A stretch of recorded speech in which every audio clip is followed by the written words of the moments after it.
SNK has the right idea re-releasing classic games for low prices. But this isn't the way to do it. These games are ports of arcade games. They are literal ports and exactly like arcade games.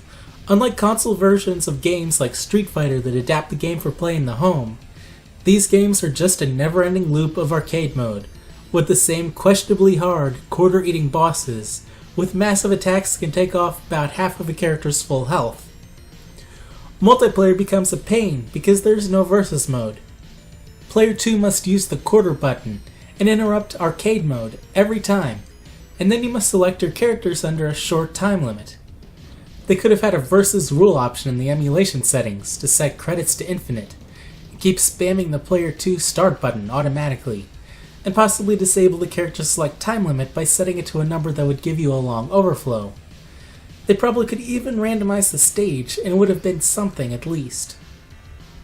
The way it is works, but isn't going to be good for playing with children. There's also no training mode, so if you aren't familiar with the characters, you aren't going to have an easy time practicing and getting good. As far as the original game goes, it is fine, but not very good. The moves are very interesting in input, number, and effect.